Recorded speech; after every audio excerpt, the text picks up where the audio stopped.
Hello. हाँ hello, का हो रानी? ठीक बा हो। अरे कबले आवत है हो? ओ न हाल न चाल, बस फोन उठौते तबला कबले आवत हवा। हाल चाल छोड़ा, यहाँ हमार जाना जिया बपार भइल बात गम। का भइल हो? सुना। हाँ सुना बा। हर घरे आवे आई जा, हर घरे आवे आई जा हो लागल या गहनवा घरे।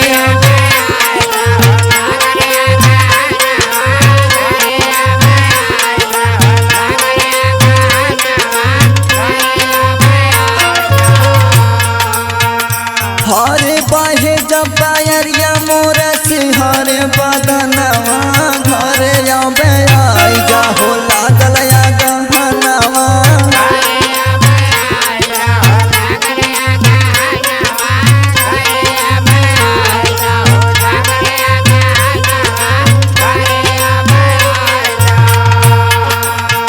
सुनत है राजा?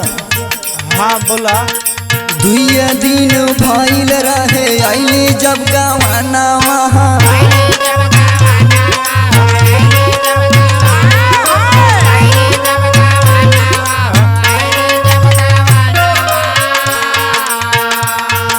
छोड़ी के परैला राजा तू परदेसवा।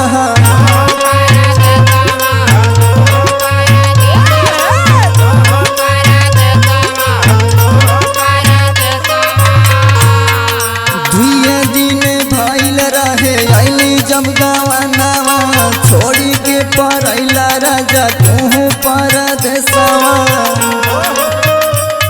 हर जेठ बाई साथ राजा बीतल हो महीनावा घरे आवे आई जा हो लागल या गहनावा।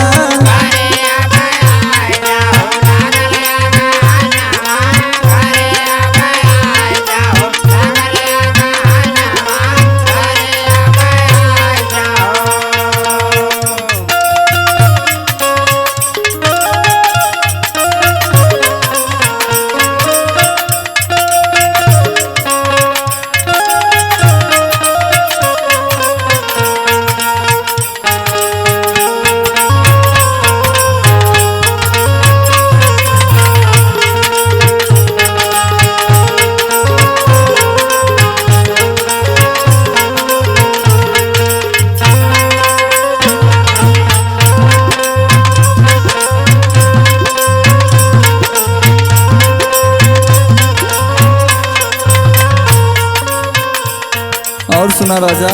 सुनावा। कबले करैबा राजा तू इंतजार हो।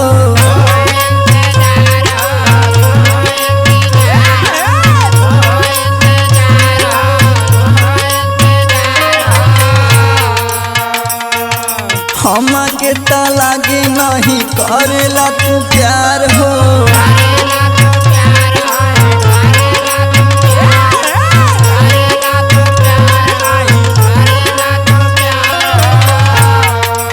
ध्यान से सुना। हाँ सुना था खूब ध्यान से। कबले करैबा राजा तू इंतजार हो। हमके त लागे नहीं करेला तू प्यार हो। हर से जिया पे छछने रोज मछरी जस परनावा घरे आवे आई जा हो लागल या गहनावा।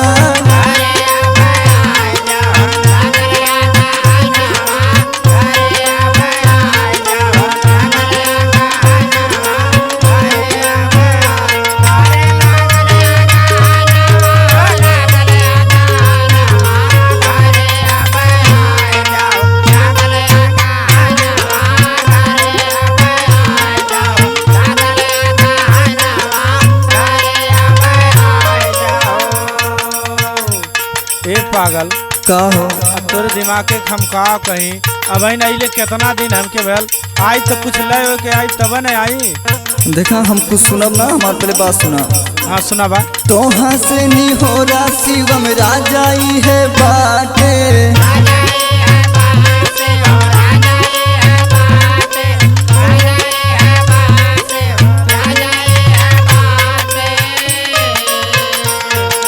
आई जा तू घरे देवरा यारा बिंद के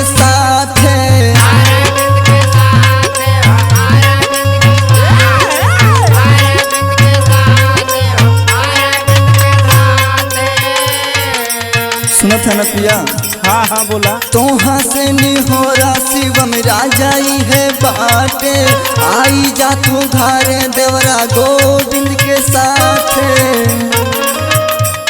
हर देखे खातिर दोनों तरस गए बाहो नया नवा, घरे अब आई जा हो लागल या गहनवा।